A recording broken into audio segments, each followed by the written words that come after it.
رب زدني علما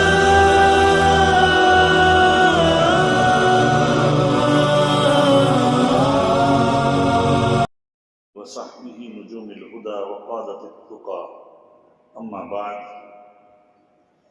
فأعوذ بالله من الشيطان الرجيم بسم الله الرحمن الرحيم إن الذين يأكلون أموال اليتامى ظلما إنما يأكلون في بطونهم نارا وسيصلون سعيرا. وعن أنس بن مالك رضي الله تعالى عنه قال قال رسول الله صلى الله عليه وسلم من فر من ميراث وارثه قطع الله ميراثه من الجنة يوم القيامة. رواه ابن ماجه. صدق الله مولانا العظيم وصدق رسوله النبي الكريم ونحن على ذلك من الشاهدين. بزرگان محترم عزیزوں،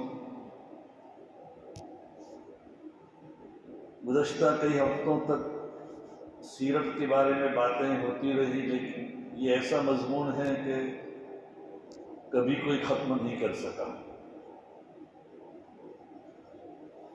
آج مناسب یہ لگتا ہے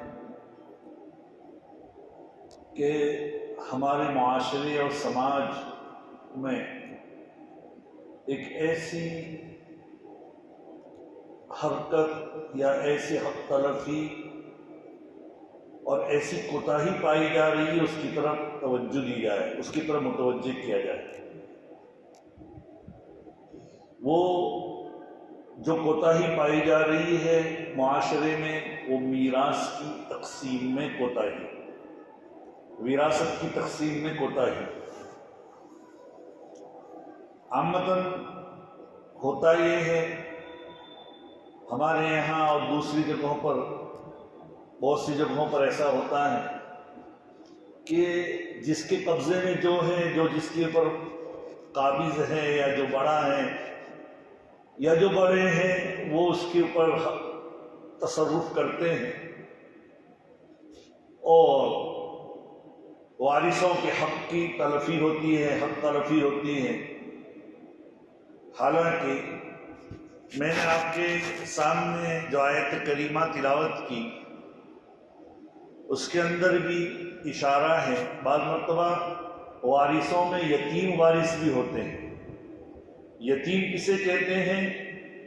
ایسے بچے کو یتیم کہتے ہیں، یا ایسے بچی کو جو نابالغ ہو اور اس کے والد کا انتقال ہو گیا ہو، اس کو یتیم کہتے ہیں۔ اس کا بھی بعض مرتبہ حق ہوتا ہے۔ بعض مرتبہ کوئی وارث غائب ہے، اس کا بھی حق ہوتا ہے۔ اور بعض مرتبہ جو بالغین ہوتے ہیں لیکن جو بڑا جس کا تسلط ہے، جو قابض ہے، وہ اس میں مالی دیگر دیلے بے رحم کی طرح تصرف کرتا رہتا ہے، حقدار کو حق نہیں پہنچاتا۔ حالانکہ یتیموں کے مال کو کھانے کے بارے میں قرآن پاک کی جو آیت کریمہ میں نے آپ کے سامنے تلاوت کی، اس میں حق تعالی شانہ فرماتے ہیں ان الذین یأکلون اموال الیتامى، کہ جو لوگ یتیموں کی مالوں کو کھاتے ہیں، ظلماً انما یأکلون فی بطونہم نارا، وہ اپنے پیٹ میں آگ کھا رہے ہیں، اپنے پیٹ میں گویا کہ آگ بھر رہے ہیں وہ۔ اور اللہ تعالیٰ فرماتے ہیں وَسَيَصْلَوْنَ سَعِيرًا، ان قریب کل قیامت کے دن وہ جہنم میں داخل ہو جائیں گے۔ یہ تو یتیموں کے مال کے بارے میں ہے۔ اور جو میں نے آپ کے سامنے روایت تلاوت کی، اس میں اللہ کے رسول صلی اللہ علیہ وسلم نے فرماتے ہیں مَنْ فَرَّ مِنْ مِيرَاثِ وَارِثِهِ، جو اپنے وارث کی میراث کو ہڑپ لے، اس سے بھاگے، اللہ اتنا ہی حصہ جنت میں قیامت کے دن اس کا سوخت کر دیں گے، اس کا اتنا حصہ اللہ تعالیٰ اس کا جنت میں، اس کو گویا کہ وہ جنت میں داخل نہیں ہوگا۔ عزیز و دوستو، بہت بڑی وعید ہے۔ اس لیے وارث کو میراث تو یہ ایسا حق ہے کہ جو اس کو نہ چاہتے ہوئے ملتا ہے، چاہے نہ چاہے، لیکن جو مرنے والے کی جو نسبت رکھتا ہے، چاہے ایک سوئی کے برابر بھی ہو، لیکن وہ حقدار ہوتا ہے۔ آدمی کے انتقال کے بعد سب سے پہلے جو حقوق آتے ہیں، 4 قسم کے حقوق ہوتے ہیں۔ ایک حق سب سے پہلے یہ ہے کہ جب مر گیا تو اس کی تجہیز و تکفین، یعنی اس کے کفن دفن کا خرچ۔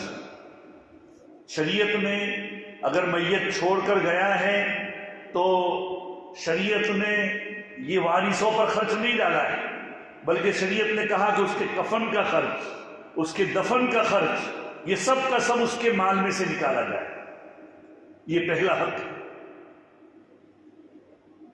زندگی میں جو کپڑے عید یا جمعہ کے وقت میں پہنتا تھا، ایسے کپڑے میں اس کو کفنایا جائے، اچھے کپڑا پہنایا جائے۔ دوسرا جو حق ہے، اگر میت نے مرتے وقت کوئی قرضہ چھوڑا ہے، وہ قرضہ جس کا تعلق اللہ کے حق سے نہ ہو، بندوں کے حق سے ہو، وہ قرضہ پہلے ادا کیا جائے۔ جتنا بھی قرض ہو، چاہے اس نے چھوڑا ہوا سارا کا سارا مال ختم ہو جائے اور قرض اتنا ہے تو سارا مال سے قرض ادا کر دیا جائے گا۔ لیکن اگر کفن دفن کے خرچ کے بعد کچھ بچ جاتا ہے تو جو بچا ہوا مال ہے، اگر اس نے مرتے وقت وصیت کی ہے،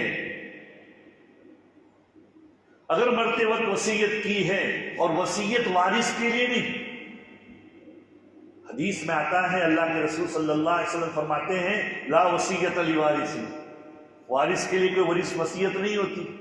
ایسا نہیں کہہ سکتا کہ میرے مرنے کے بعد میرے بڑے بیٹے کو فلاں بڑا مکان دے دینا اور اس کے بعد تقسیم کرنا، یا ماں یہ نہیں کہہ سکتی، جیسے ماں کو اپنے چھوٹے بچے سے پیار ہوتا ہے کہ میں بھائی ہماری میراث میں سے پہلے تو تم بچے کو مکان دے دو، پھر اس کے بعد تقسیم کرو، یہ نہیں کہہ سکتے۔ سب کا حق برابر ہے۔ شریعت نے جس کا حق مقرر کیا ہے وہ حق کا وہ حقدار ہو گیا ہے۔ البتہ وصیت کسی اور کے لیے ہو جو وارث نہ ہو تو وہ اس کی حد کفن دفن اور ادائے دین یعنی قرضے کی ادائیگی کے بعد جو مال بچتا ہے اس کے 1/3 تک، 1/3 تک، 1/3 تک اس کی وصیت کو نافذ کر سکتے ہیں۔ زیادہ سے زیادہ اگر کسی آدمی نے وصیت کی کہ میری موت کے بعد میرا پورا مکان فلاں مدرسے میں یا فلاں مسجد میں دے دینا اور اس کے علاوہ کچھ بھی نہیں ہے، تو نہ مسجد والوں کو حق ہے، نہ ورثاء کو حق ہے کہ مسجد میں دے، اور نہ مسجد والوں کو حق ہے کہ وہ اس کو لے لے۔ اگر اس نے لکھ کر بھی دے دیا ہے مسجد کو اور اس کے پاس اتنی ہی وراثت تھی، مسجد کو لکھ کر دیا کہ میری موت کے بعد یہ مسجد میں وقف ہے، تب بھی مسجد والوں کو اگر اس کی میراث اتنی ہی ہے تو 1/3 سے زیادہ لینے کی اجازت نہیں۔ تو بہرحال تیسرا حق یہ ہے وصیت کو نافذ کی جائے۔ وصیت میں یہ بھی آتا ہے کہ ایک آدمی اپنی زندگی کے اندر اس کی کچھ نمازیں فوت ہو گئی ہے یا اس کے روزے وغیرہ قضا ہو گئے ہیں اور اس کو ادا کرنے کا موقع نہیں ملا، تو وہ وصیت کر کے گیا ہے کہ بھئی اس سے اس کا فدیہ ادا کر دیا جائے مالی شکل میں، تو وہ فدیہ بھی 1/3 کی حد تک، یعنی تجہیز و تکفین اور قرض کی ادائیگی کے بعد جو بچے اس کے 1/3 تک تو وہ نافذ کر سکتے ہیں۔ اس کے بعد اگر زیادہ ضرورت ہے تو تمام ورثاء اگر راضی ہو اور وارثوں میں کوئی نابالغ نہ ہو تو پھر نافذ کر سکتے ہیں، ورنہ 1/3 تک تو اجازت ہے۔ چوتھے نمبر پر جو حق ہے کفن دفن، قرضے کی ادائیگی اور وصیت ہو تو وصیت کی 1/3 تک کی انتہا کے بعد، 1/3 کی حد تک کے بعد جو مال بچے وہ اس کے وارثوں میں شریعت کے مطابق جو رہنمائی کی ہے اس کے مطابق ادا کیے جائیں۔ عزیزو، بڑا المیہ ہے، آئے دن ہفتے میں 2-3 بعض مرتبہ زیادہ بھی اور اس سے کم بھی موت ہوتی رہتی ہے۔ ہم دارالافتاء میں بیٹھتے ہیں، لیکن مشکل سے سال میں ہمارے یہاں سے وراثت کا 2-3 مسئلے آتے ہیں۔ یعنی قوم کی اتنی بے حسی ہے کہ کسی کو میراث دینی ہی نہیں، جو جس پر قابض ہے وہ قبضہ کر لیتا۔ حالانکہ اس کے بارے میں بڑا احتیاط چاہیے۔ امام ابو حنیفہ نور اللہ مرقدہ و برد مزدہ کا واقعہ ہے کہ میراث کے بارے میں انہوں نے کتنی احتیاط کی۔ وہ اپنے غالباً پڑوسی کے یہاں بیمار تھا، اس کے یہاں عیادت کے لیے تشریف لے گئے، بیمار پڑوسی کے لیے۔ وہاں گئے، تھوڑی دیر میں دیکھا کہ اس کی تو آخری حالت چل رہی ہے، وہ بیٹھ گئے، رات کا وقت ہوگا، بیٹھ گئے اور اس کا انتقال ہو گیا۔ جیسے ہی انتقال ہو گیا تو امام ابو حنیفہ نے جو چراغ جل رہا تھا، اس زمانے میں جو چراغ تھے، جو چراغ جل رہا تھا اس کو بجھا دیا۔ کیا بات ہے، آپ نے چراغ بجھا دیا؟ کہ بھائی اب تک تو جو جل رہا تھا وہ میت کا حق تھا، میت کا تھا تو اس کے لیے جل رہا تھا، لیکن اب یہ وارثوں کا حق ہے، جب تک تمام وارث راضی نہ ہو وہاں تک اس کی ہم روشنی حاصل نہیں کر سکتے۔ یہ تھے ہمارے اسلاف۔ آج جو جس پر قابض ہیں اس کا قبضہ کر کے بیٹھا ہوا ہے، حالانکہ حدیث میں اس کی بڑی وعید آئی، قرآن پاک میں اس کی وعید آئی ہے، یتیم بچوں کا مال کھانا اپنے پیٹ میں آگ بھرنے کے برابر ہے۔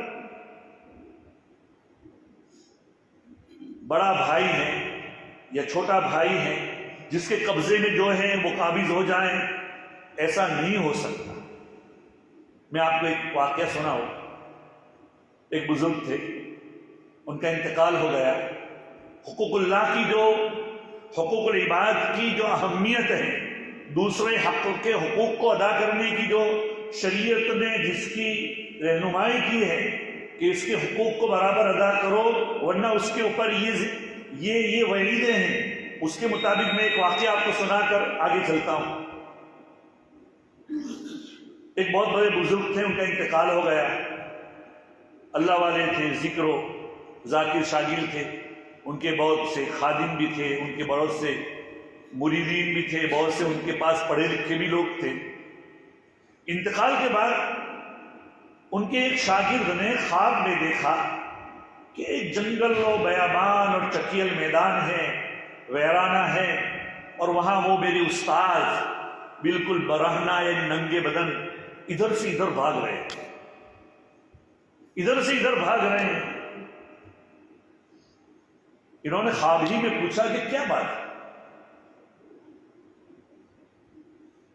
آپ تو اتنے بڑی عبادت گزار تھے، آپ کے تو اتنے شاگرد تھے، آپ کے تو اتنے مرید تھے، اور آپ کیا بات ہے کہ آپ کا یہ حال ہوا ہے کہ آپ اس طرح ہے؟ کہا کہ بھائی بات دراصل یہ ہے کہ میں نے اپنے پڑوس سے انتقال سے پہلے ایک دن سوئی کی ضرورت پڑی، وہ سوئی منگوائی میں نے، اور وہ سوئی استعمال کی، اور استعمال کرنے کے بعد الماری پر ایک کونے میں میں نے رکھ لی کہ بعد میں پہنچا دوں گا، لیکن میں پہنچا نہیں سکا اور انتقال ہو گیا۔ اس کے اوپر میری پکڑ ہو گئی، ورنہ اللہ نے میری ساری عبادات قبول کر لی ہے، ساری میرے دین کی خدمات قبول کر لی ہے، لیکن اس کے اوپر پکڑ ہو گئی۔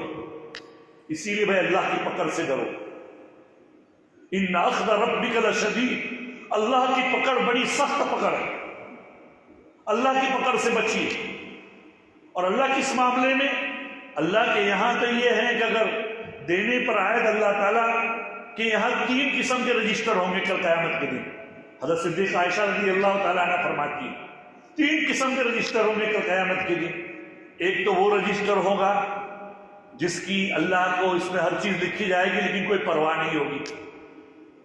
دوسرا وہ رجسٹر ہوگا جس کو کسی بھی حال میں معاف نہیں کیا جائے گا، اور تیسرا وہ رجسٹر ہوگا کہ جس کے بارے میں اللہ میاں حقداروں کو حق دلوا کر رہیں گے۔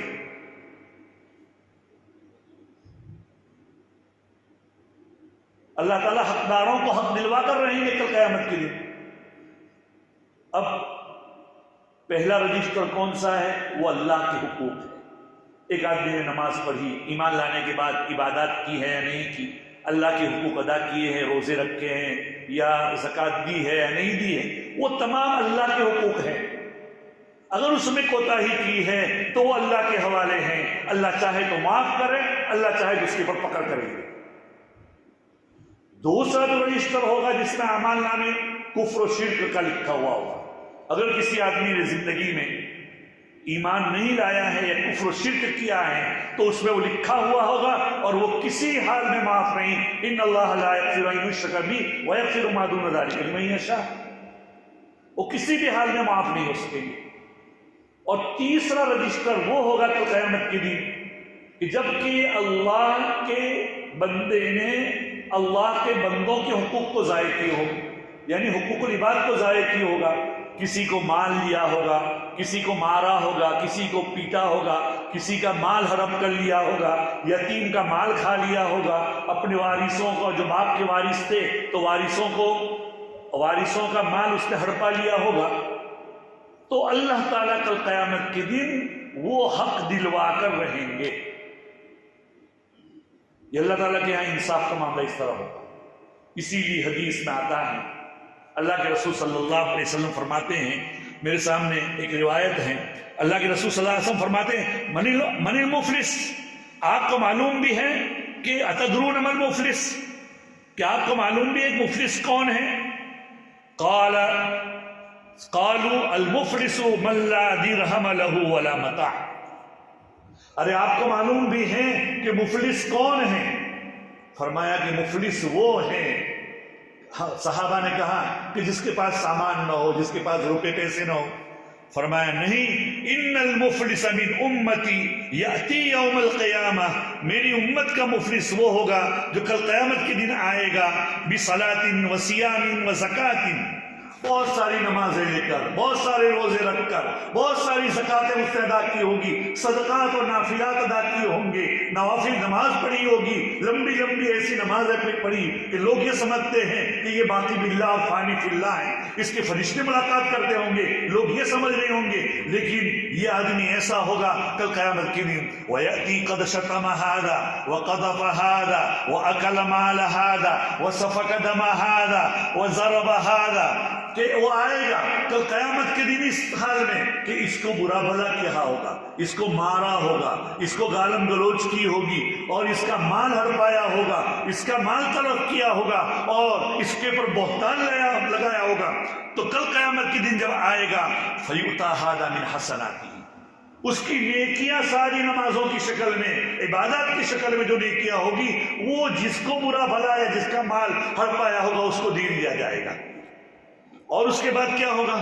اس کے بعد ہوگا کہ سب دیا جب فَإِنْ فَنِيَتْ حَسَنَاتُهُ قَبْلَ أَنْ يُقْضَى مَا عَلَيْهِ، اگر اس کی نیکیاں ختم ہو گئی حقداروں کو حق دینے سے پہلے، حقداروں کو حق دینے سے پہلے اگر دی گئی تو أُخِذَ مِنْ خَطَايَاهُمْ فَطُرِحَتْ عَلَيْهِ ثُمَّ طُرِحَ فِي النَّارِ، تو ان لوگوں کے جن کی برائیاں یا جن کا مال ہڑپ کیا ہوگا یا جن کو برا بھلا کہا ہوگا یا جن پر بہتان کیا ہوگا یا جن کے اوپر کیا کسی قسم کی تہمت لگائی ہوگی، ان کے گناہ لے کر اس کے سر پر ڈال دیے جائیں گے اور یہ جہنم میں داخل ہوگا۔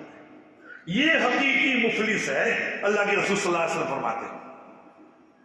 تو بہرحال بات چل رہی تھی کہ یتیموں کا جو مال کھاتے ہیں ان کی بڑی وعیدیں ہیں، کل قیامت کے دن وارثوں کا حق ادا کرو۔ وہ بزرگ ایک سوئی کی بنا پر پکڑے گئے، انہوں نے خواب میں کہا کہ میرے گھر جاؤ صبح میں اور فلاں جگہ وہ سوئی رکھی ہوئی ہے، وہ سوئی لے کر پڑوسی کو دے دو اور معافی مانگو۔ ہوا ایسا کہ صبح میں وہ گئے کہ کیا حال ہے، انتقال کے بعد کیا بات ہے، ذرا دیکھو تو صحیح فلاں جگہ پر الماری میں ایک سوئی رکھی ہوئی ہے۔ ہاں رکھی ہوئی ہے، تو آئیے کس کی ہے؟ کہ ہاں پڑوسی کی منگوائی تھی، یہاں لوگوں کی بہت آون جاون تھی، تو ہم لوگوں نے یہ سوچا کہ جب لوگوں کی آون جاون ختم ہو جائے گی پڑوسی کو پہنچا دیں گے۔ تو کہا کہ بھئی آج بات یہ ہے کہ بھئی میں نے خواب میں دیکھا اپنے شیخ کو، اپنے استاد کو، اور وہ اس حال میں ہیں کہ وہ ننگے بدن ہیں اور کھلے میدان میں گھوم رہے ہیں ادھر ادھر، اور اس سوئی کی بنا پر ان کی ساری نیکیاں اللہ میاں نے قبول کر لی ہے، لیکن سوئی کی بنا پر ابھی روکے ہوئے۔ مجھے وہ سوئی دے دو، مجھے حکم دیا گیا ہے۔ ان کی سوئی لی، پڑوسی کے پاس گئے، وہ سوئی دے دی، پڑوسی کے سامنے واقعہ پیش کیا اور کہا کہ بھائی معاف کرنا، کہا کہ میں اللہ کے لیے معاف کرتا ہوں۔ بات گئی آئی گئی، اگلی رات پھر وہ خواب میں آئے بزرگ، دیکھا پوری کی پوری بات ہی بدل گئی ہے، دیکھا کہ وہ تو ایک باغ میں ہیں، پھل اور پھولوں کے درمیان میں ہیں، اور کتنے حشم قدم ہیں، اور بہت آرام سے ایکس سے بیٹھے ہوئے ہیں، اور ان کی خدمت گزار ہیں، اور جنت کے باغ، جنت باغ ہی کو کہتے ہیں، ایش ایش میں ہیں، بہت اچھے حالت میں۔ کیا ہوا؟ کہا کہ جب تم صبح میں گئے اور وہ سوئی لے کر دی، اور جب تم نے میری طرف سے معافی مانگی اور اس نے جب مجھے معاف کر دیا اللہ کے لیے، اللہ نے فوراً مجھے جنت میں اس حال میں بھیج دیا۔ دیکھیے، ایک سوئی کی بنا پر آج ہم پورا کا پورا اونٹ ہڑپ کر لیتے ہیں، لیکن کسی کو کیا اس کی ڈکار تک نہیں آتی۔ ہم یتیموں کے مال کو جو جس پر قابض ہے وہ قبضہ کر کے بیٹھ جاتا ہے۔ چھوٹے نابالغ بھائی بہن ہیں، چھوٹے نابالغ بھائی بہن ہیں، بیوہ ماں ہیں، یا ایسی حالت میں بہنیں ہیں، بہنوں کے حقوق کو ادا نہیں کرتے۔ بہنوں کا حقوق آج بالکل رواج ہی نہیں۔ بعض جگہوں پر تو ایسے سننے میں آیا کہ بھائی چاہیے یا وراثت چاہیے، تمہیں کیا چاہیے؟ بہن بھی بھائی بھی یہ چاہتے ہیں کہ بہن ایسا کہہ دے کہ مجھے نہیں چاہے، تیرے پاس رکھ لے۔ وہ یہ ہوتا ہے۔ اللہ تعالیٰ کبھی بھی یہ حقوق معاف نہیں کرے گا۔ بعض مرتبہ ہوتا ایسا ہے کہ بھائی بڑا ہے یا بہن بڑی ہے، اس کے نام پر میراث ہے، وراثت ہے، اس نے کسی کو دے دی یا کچھ کر دیا، لیکن وہ خود اپنے بھائیوں یا بہنوں کو دینے کے لیے تیار نہیں، اس کی بنا پر اس کی پکڑ ہو سکتی ہے۔ اللہ تعالیٰ کیا ہے، آج اگر کسی کے ایسے حق ہیں تو آج معاف کرا دے، کل قیامت کے دن یہ حقدار کو حق ادا کر دے۔ کل قیامت کے دن نہ آدمی کے پاس مال ہوگا، نہ دولت ہوگی، نہ کچھ ہوگا، اعمال ہوں گے، حق تعالیٰ شان ہوں گے، اور اللہ تعالیٰ کیا، اللہ تعالیٰ کی پکڑ ہوگی۔ اللہ تعالیٰ اپنی پکڑ سے حفاظت فرمائے۔ عزیز و دوستو، تو بیوہ، ایک اور صحابی کا میں واقعہ آپ کو سنا دوں کہ صحابی کس کو کہتے ہیں؟ صحابی اس کو کہتے ہیں جس نے نبی اکرم صلی اللہ علیہ وسلم کو اپنی زندگی میں ایمان کی حالت میں دیکھا ہو۔ اللہ نے ان کو سرٹیفکیٹ دے دیا ہے، رضی اللہ عنہم ورضوا عنہ۔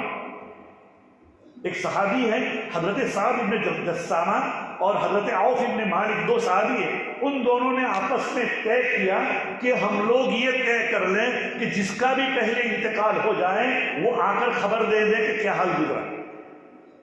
دونوں نے وعدہ کر لیا کہ ہم خواب میں آ کر بتلا دیں گے کہ کیا ہوا ہے۔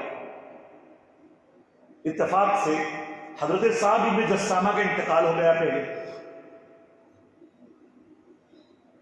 اب اس کے بعد تقریباً 1 سال کے بعد ان کو خواب میں آئے حضرت عوف بن مالک کو۔ انہوں نے شکایت کی، تم نے تو وعدہ کیا تھا۔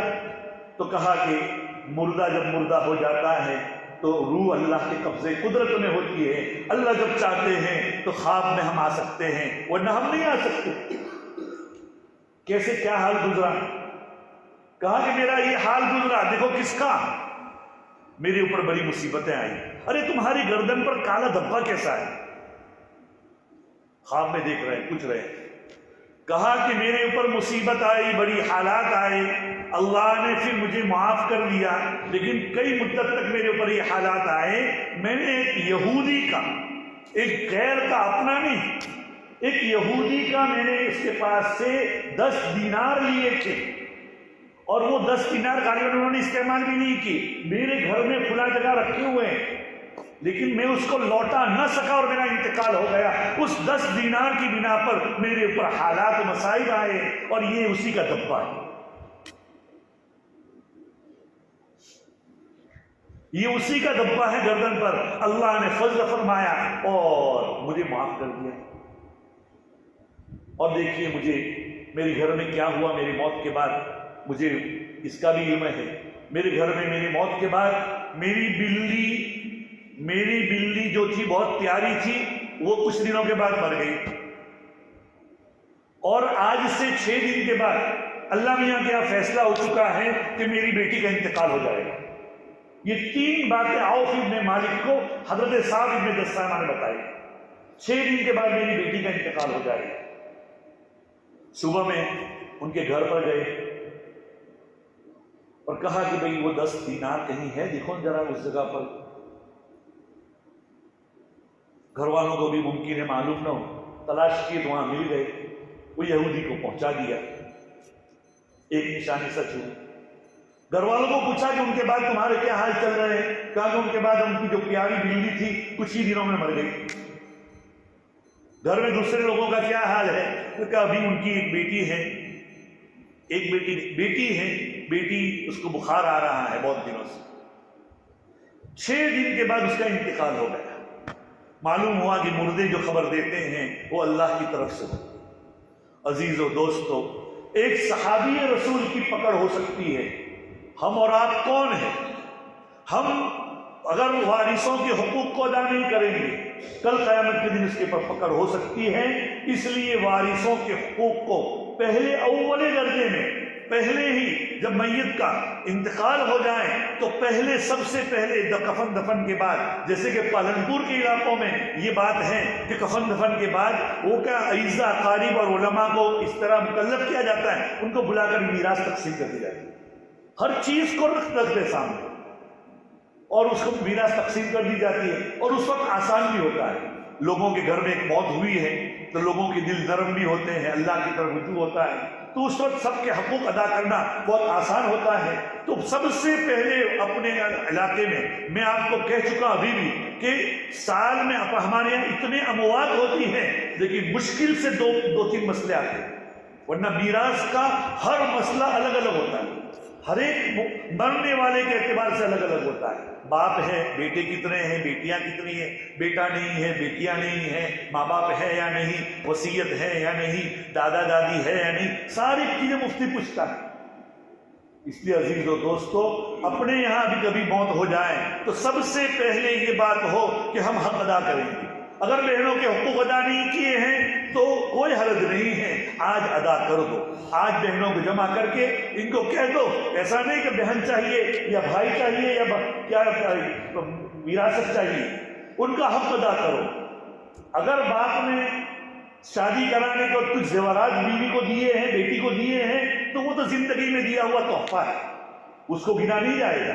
تو عزیز و دوستو، ہمارے معاشرے میں یہ سب سے بڑی کوتاہی جو پائی جا رہی ہے میراث کی ادائیگی میں، تو اس کے لیے کوشاں رہیں، اور اگر کسی اپنے اعزاء اقارب میں ایسا واقعہ ہو تو فوراً اس کی ادا کرنے کی کوشش کریں۔ اللہ تعالی ہمیں بھی اس کی توفیق نصیب فرمائے۔ وآخر دعوانا الحمدللہ رب العالمین۔